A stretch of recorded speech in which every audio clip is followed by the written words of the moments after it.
In 1985, Dr. Walker would attend a seminar that would change his life forever. There was a doctor there by the name of Jennifer LaMonica, and Jennifer LaMonica was demonstrating she could adjust a patient, and then he would think about the accident that got him in that situation in the first place, and what would happen then is the adjustments that she just made would come out of place. She observed this, and then she would have him think of the accident, and then make the adjustments, and then it would stay. And I thought, that is fascinating to me. That was really fascinating. And you see, I'd already studied a lot of acupuncture, I'd studied homeopathy, I'd studied nutrition, I'd studied muscle testing, I'd done a lot of things, and it kind of all came to me. You know what? What if we could do this? What if we could get the emotional state and have a patient think about the emotional state and then make the adjustment while they're in that particular state? Can emotions cause disease?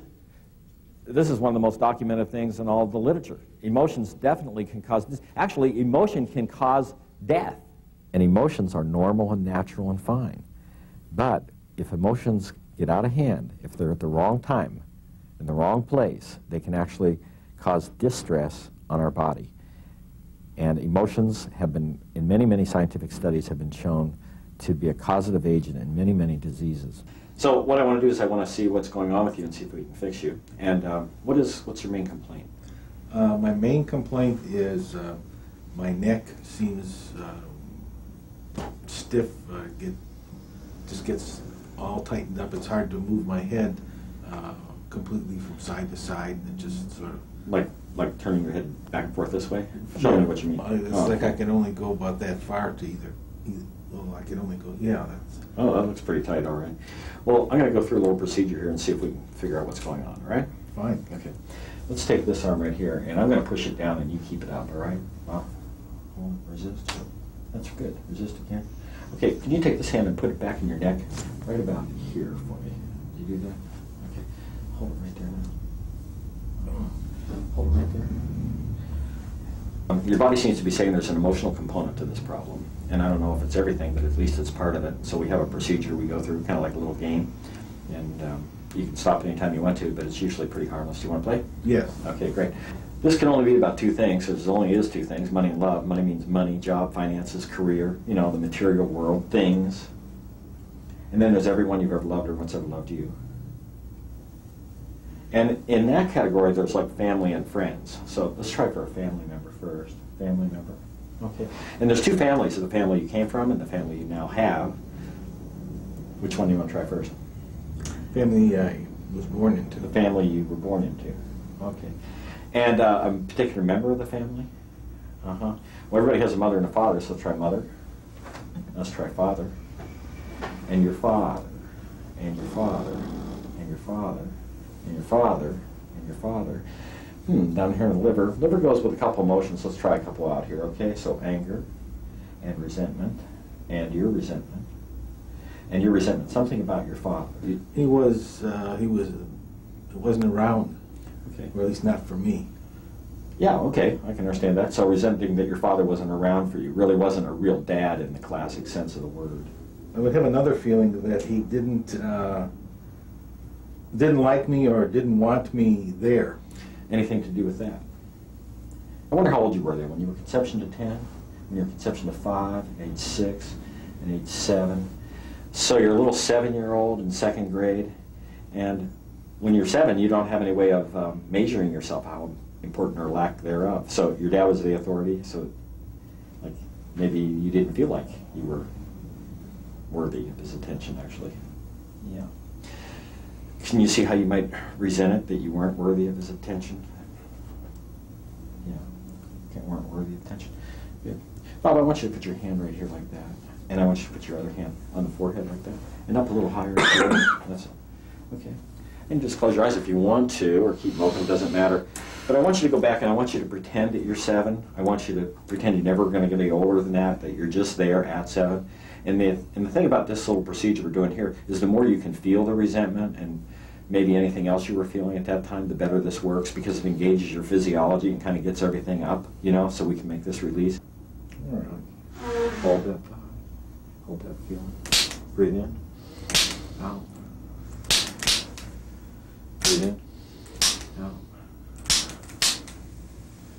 Breathe in. Out. And out. Good. I think. Let's see. Get our homework corrected now. Look at me. And look at that picture back there again when your dad was kind of ignoring you. Good. And look at me now. Good. You're good. Now let's go back and touch your hand on the back of your neck again. Yeah, that's a lot better. Okay, good. Let's try to turn your head now for it. No, yeah. That goes easily from side to side. Emotions are good. They're physiological. They're healthy for us to have. And in a normal situation, you experience an emotion and it does its job and then you release it. But sometimes our body's meridians are weakened or down. And then what happens is an event can happen, we have a lowered resistance, and that emotion can sort of get stuck in our body and then target a particular area. The beauty of NET is that it's really very, very simple.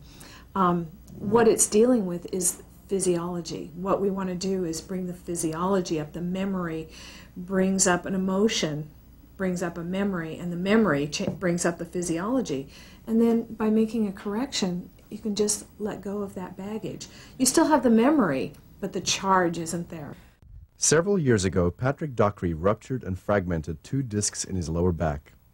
He had a double laminectomy, but was still in severe pain with partial paralysis and numbness in his legs.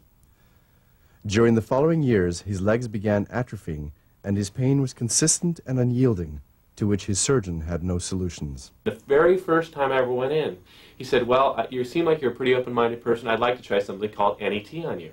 I said, NET, what's that? He goes, well, it's called Neuro-Emotional Technique. And I said, well, I'm open for that. You know, and at this point, I'm thinking, when he started to do it on me, I'm like, this guy's insane. He started working on me. Next thing you know, he found all these issues. It was some issues when I was a kid or my brother. I don't remember. It's so long ago.